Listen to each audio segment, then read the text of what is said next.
Hello friends and my dear students, आप सभी का स्वागत है आपके अपने YouTube channel techno master Abhishek में। So guys, in this video we will be discuss about the chapter 6 part 4। तो बेसिकली हम चैप्टर 6 पार्ट 4 डिस्कस करेंगे इस वीडियो में। That is the rapid prototyping, जो हमने चैप्टर स्टार्ट किया था, जिसके पार्ट 3 तक वीडियोस ऑलरेडी हमने डिस्कस किए थे। और इस पे हम बेसिकली इस वीडियो में डिस्कस करेंगे that is called as steps involve in RP, यानी कि रैपिड प्रोटोटाइपिंग में कौन कौन से चरण हैं, कौन कौन से स्टेप यूज़ करते हैं, उसको हम डिस्कस करेंगे। साथ ही साथ डिस्कस करेंगे कि आरपी जो है कैड कैम एनवायरनमेंट में कैसे जुड़ा हुआ है, प्रोसेस चेन उसकी क्या है, उसके बारे में हम डिस्कस करेंगे स्टूडेंट्स। तो चलिए स्टार्ट करते हैं विदाउट वेस्टिंग एनी टाइम। तो first topic is that is called as steps involve in rapid prototyping.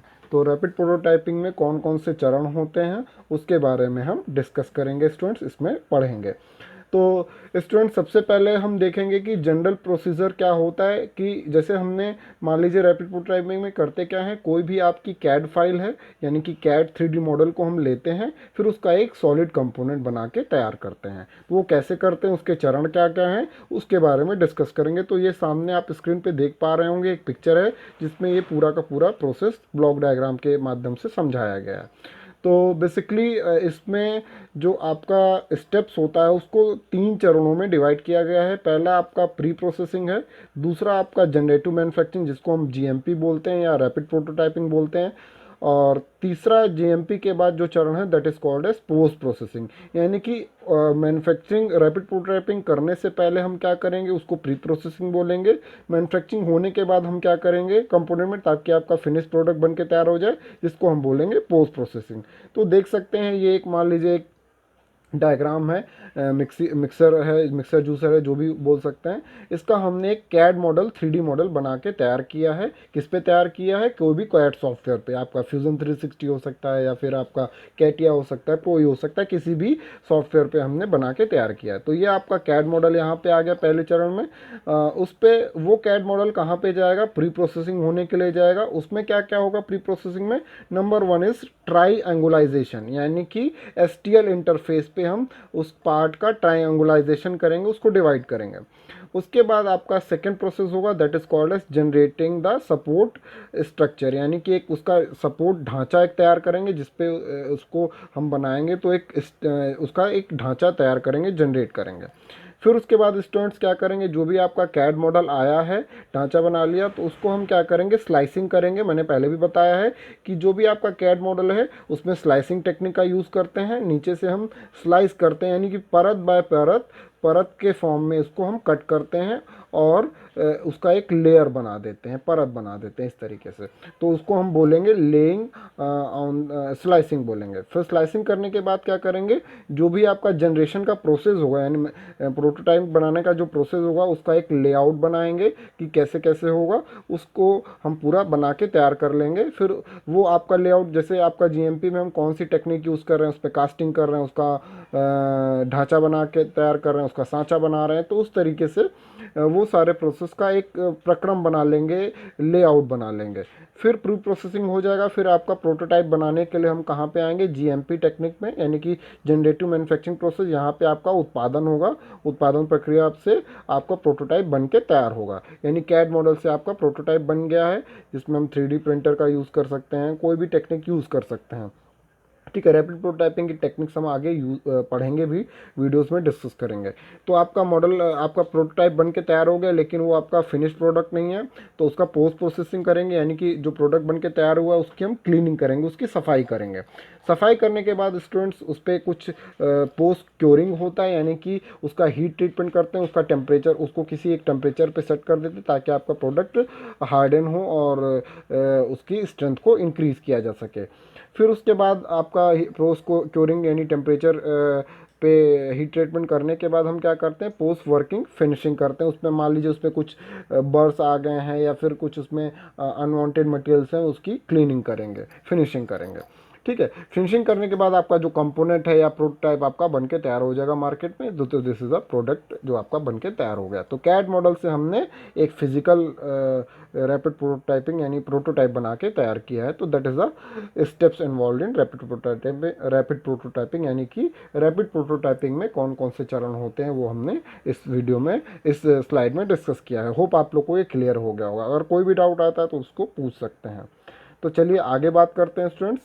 Process chain in RP in integrated CAD CAM environment, यानी आरपी जो है कैड कैम एनवायरनमेंट से कैसे जुड़ा हुआ है, वो प्रोसेस चेन क्या है उसके बारे में हम डिस्कस करेंगे। तो जितने भी आपके जीएमपी हैं, यानी कि आपके जो जनरेटिव मैन्युफैक्चरिंग प्रोसेस हैं, जो भी आपके रैपिड प्रोटोटाइपिंग टेक्निक्स हैं, जितने भी कॉमर्शियली डेवलप हैं या टेक्निकली डेमोन्स्ट्रेटेड हैं, वो सारे के सारे कौन सी टेक्निक यूज़ करते हैं स्टूडेंट्स?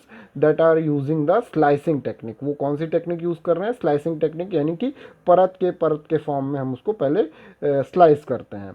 लेकिन कुछ ऐसी भी टेक्निक है जिस पे रिसर्च चल रही है, जो अपने अंडर कंस्ट्रक्शन है, अंडर एक्टिव कंसिडरेशन है, जो उस टेक्निक को हम बोलते हैं डायरेक्ट 3 डायमेंशनल बिल्डिंग।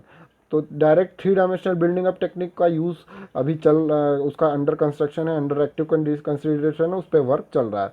ये टेक्निक बेसिकली क्या करता है? इसमें हम थिन लेयर्स यानी पतली लेयर्स नहीं बनाते हैं, स्लाइसिंग नहीं करते हैं। और इसमें साथ ही साथ जीएमपी यानी कि जो आपकी स्लाइसिंग टेक्निक है, उसमें ये होता है कि हम पहले लोअर पार्ट बनाएंगे, फिर उसके बाद अपर पार्ट बनाएंगे। तो लेकिन इसमें ऐसा कंस्ट्रेंट नहीं होता है, यानी कि 3 डायमेंशनल जो बिल्डिंग अप टेक्निक है, इसमें हम ज़रूरी नहीं है कि पहले लोअर पार्ट बनाएं और फिर उसके बाद उसका अपर पार्ट बनाएं, लेकिन स्लाइसिंग टेक्निक में ये होता है। तो इसलिए ये थोड़ा सा अच्छा प्रोसेस माना जाता है। इसमें यानी कि 3 डायमेंशनल बिल्डिंग अप टेक्निक में फ्रीडम होती है, और साथ ही साथ फ्लेक्सिबिलिटी होती है, नम्यता होती है कि हम अपने शेप को अच्छे से बना सकें और उसको एनहेंस कर सकें, उसको अच्छा बना सकें। लेकिन एक इस टेक्निक में एक छोटी सी प्रॉब्लम होती है, that is called as programming, यानी कि जिस कंपोनेंट को जनरेट करना है उसके लिए हम प्रोग्रामिंग करनी पड़ेगी, वो थोड़ा सा ज़्यादा भारी हो जाता है, बर्डन उसका ज़्यादा पड़ जाता है। तो इसलिए ये सबसे बड़ा ड्रॉबैक है 3 डायमेंशनल बिल्डिंग अप टेक्निक का। तो इसमें जो इसका जो फिगर है आरपी, यानी कि जो कैसे इसका चेन वर्क करता है, वो पूरा होल चेन मैं डिस्कस करूँगा नेक्स्ट स्लाइड में। तो चलिए डिस्कस करते हैं नेक्स्ट स्लाइड में। तो देख सकते हैं स्टूडेंट्स, यहाँ पे आपका कैड आपका डेटा है, यानी कैड पैकेज है यहाँ पे। तो कैड पैकेज यानी कि रैपिड प्रोटोटाइपिंग यानी प्रोटोटाइप बनाना है, उसको कई तरीके से बना सकते हैं। एक तो हम कैड से आरपी टेक्नोलॉजी का यूज़ करके बनाएं, साथ ही साथ या फिर हम क्लासिकल टेक्नोलॉजी नहीं, पुरानी जो टेक्नोलॉजी हम यूज़ करते थे उससे प्रोटोटाइप बनाएं। तो बेसिकली हमें प्रोटोटाइप बनाना है। तो कैड क्या करेगा? कौन कौन सी सूचनाएं लेगा, कौन कौन सी इन्फॉर्मेशन लेगा? वो जो आपका प्रोडक्ट बनाना है उसकी ड्राइंग हो सकती है, उसका फिजिकल मॉडल हो सकता है, उसका डिज़ाइन सिस्टम है, उसकी वर्चुअल रियलिटी क्या है, टोमोग्राफी उसकी क्या है, यानी कि उसका संरचना कैसा है, उसके आधार पे ये जो आपका प्रोडक्ट जिसका प्रोटोटाइप बनाना है उसका एक कैड यानी 3D मॉडल सॉफ्टवेयर पे बना के देगा।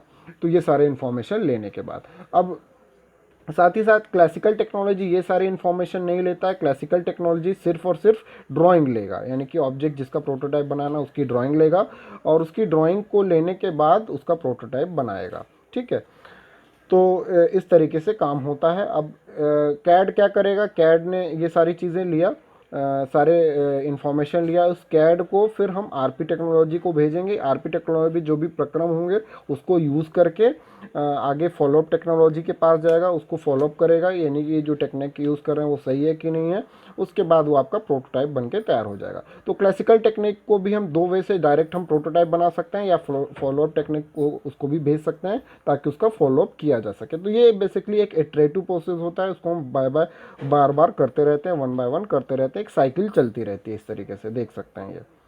इस तरीके से। तो दैट इज़ अ प्रोटोटाइप। तो ये प्रोटोटाइप आपका बन के तैयार हो गया। जब आपका प्रोटोटाइप बन के तैयार होगा तो उसका जो डेटा है वो या तो हम मैनुअल उसको मॉडिफाई कर सकते हैं, अगर मान लीजिए उसमें कोई प्रॉब्लम है तो उसको मैनुअल मॉडिफिकेशन करके रिवर्स इंजीनियरिंग के पास भेजेंगे, यानी कि पुनः वैसे फिर से प्रोटोटाइप बनेगा। और रिवर्स इंजीनियरिंग जो है, जो मैनुअल मॉडिफिकेशन किया है उसको कैड मॉडल के पास भेजेगा, और जो भी मैनुअल मॉडिफिकेशन है उसको कैड मॉडल जो है आपका 3D मॉडल में उसको मॉडिफाई करेगा। फिर आपका ऐसे चेंज चलती जाएगी, आरपी टेक्नोलॉजी के पास भेजेगा, फिर से नया प्रोटोटाइप बनेगा।